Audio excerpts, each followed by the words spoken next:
Forget gurus. Forget anyone claiming to be an online business expert without going through the challenges of entrepreneurship themselves. The Real Money, Real Business podcast is here to prove the best insights in online business comes from your fellow online business builders. We dig into stories of entrepreneurs selling their business on the Empire Flippers marketplace so that you can learn how they made their business profitable, how they overcame obstacles, and what lessons they learned in their online journey. If you want to take your business and your knowledge to the next level, you've come to the right podcast. Let's get started. Hey everyone, welcome to another episode of the Real Money, Real Business podcast. We record these interviews so potential buyers have more information about the seller and the business to help them make a buying decision. Before we dive in, let's go over a brief summary of the business for sale today. Today's listing is an Amazon KDP business created in December 2013 in the books niche. The average monthly revenue for the business is $9,176 and it makes an average of $9,163 per month in net profit. The assets included in the sale are 2 Amazon KDP accounts with 448 Kindle books and 365 paperbacks, an ACX account with 218 audiobooks, 2 domains and all of the site's contents and files, and 2 email lists. For everyone listening, you can visit empireflippers.com/marketplace and search for listing 54672 to learn more about the business. Or you can unlock the listing to start your due diligence if you're interested in purchasing this asset. So that's a very brief overview of the business we have for sale today. Let's hear from the seller. Welcome to the show, Scott. How are you doing? I'm going good. How about yourself?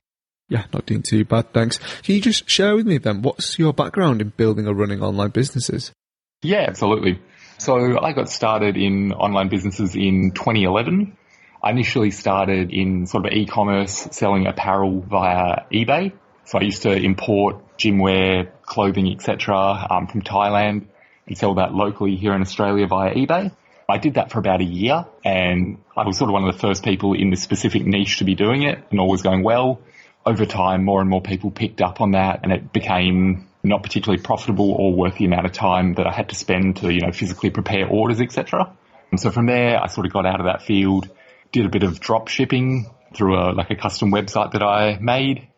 That wasn't as successful as, I thought it was going to be. So from there, I sort of started hunting for, other online business ideas, seeing, what other methods people were using to make passive income and make money online. And that's when I stumbled upon Kindle publishing. So I found a few Udemy courses on that, ran myself through those, and then, started publishing some Kindle books and started scaling the business into what it is today.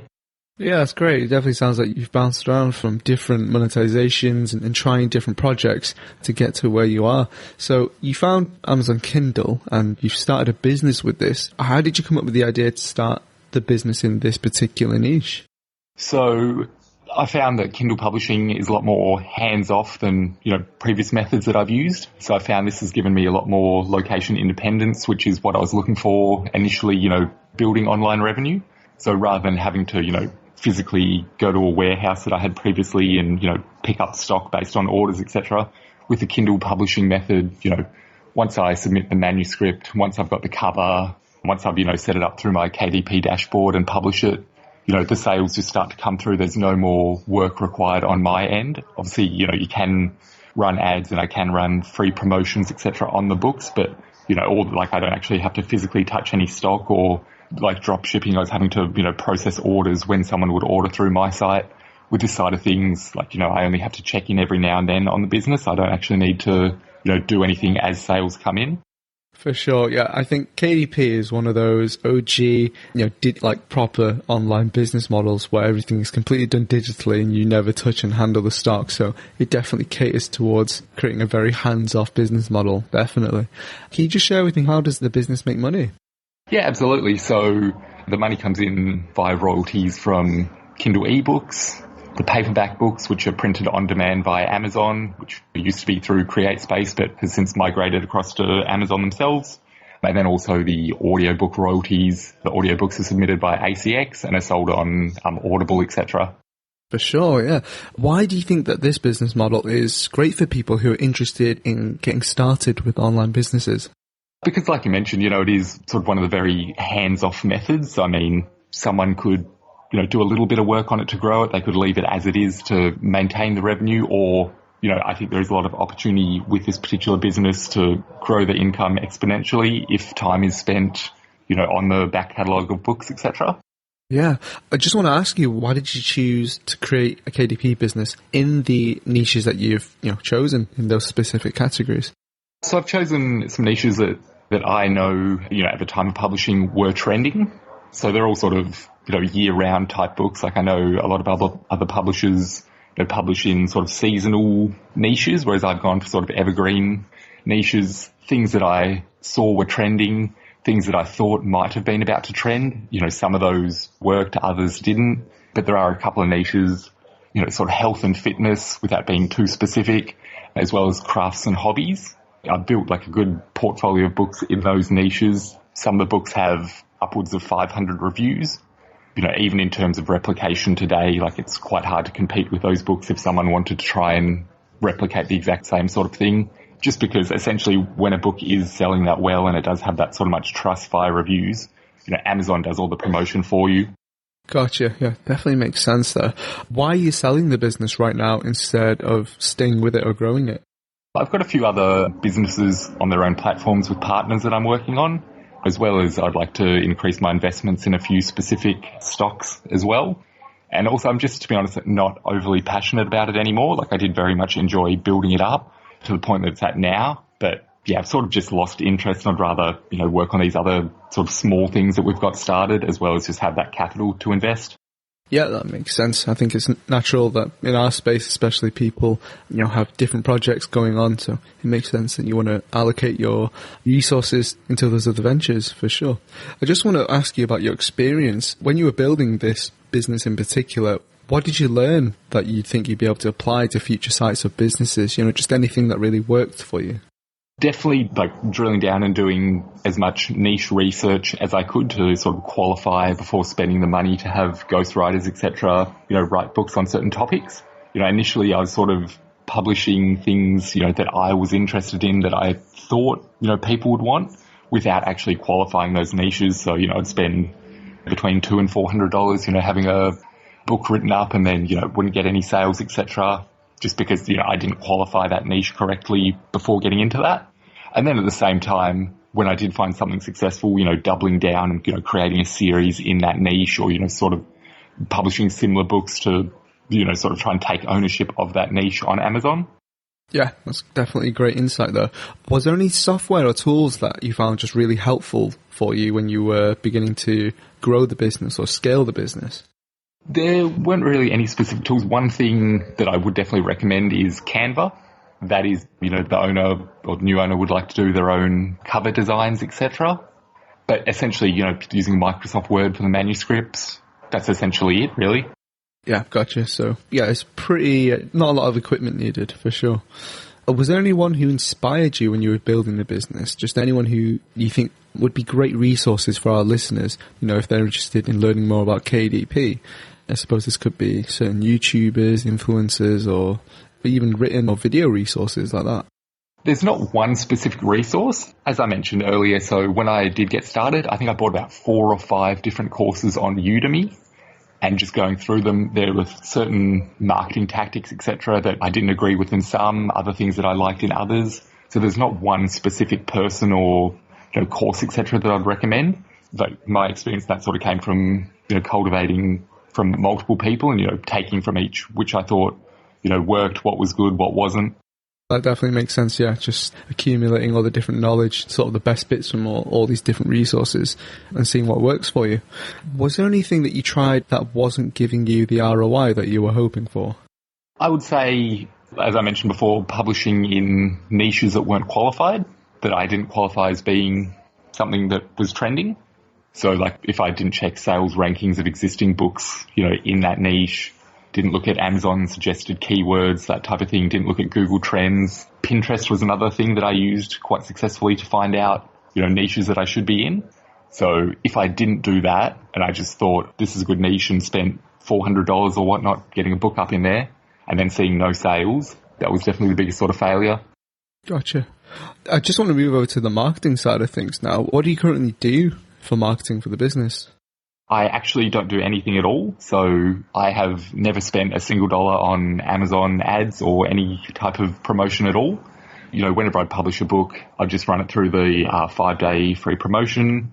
So 2015, 2016, I used to have a couple of virtual assistants who would just submit the books to like those free book sites where, people would search to see free books they could download, which I found would increase the number of free downloads. And then you just get organic reviews coming through there. And then, like I said, because, the majority of the books that I published were in these sort of trending and, niches that I saw people were interested in, they would begin to kick off sales, etc. through there, once they got a few reviews and once they'd been off the free promotion.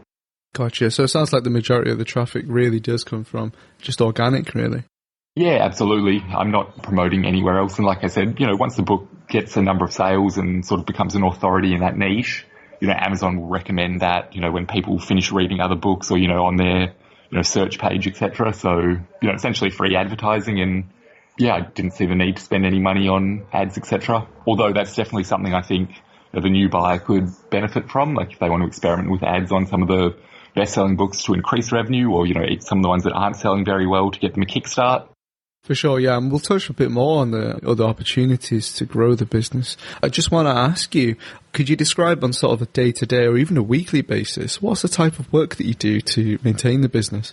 So I actually haven't spent any time on the business at all since late 2018. So late 2018 was when the last book was published. I believe it was around December 13. Since then, I haven't done any promotion, etc. at all. I've literally just logged in to check the sales and to, collect the royalties. Yeah, it definitely sounds like since then it's really just been a hands-off thing where you probably only check in like once a week or something like that just to see that everything's going okay. Yeah, absolutely. And during that time, the revenue's held quite steady. For sure, yeah. I guess I want to ask you, for someone who's not familiar with KDP as a business model or the specific categories and niches that the books are in, what would you say are some of the skills or requirements someone should be aware of? Yeah, sure. Okay, so I'll break this down into two sort of areas. So in terms of the existing books published, like I said, I really haven't touched the business at all, essentially, in about 3 years.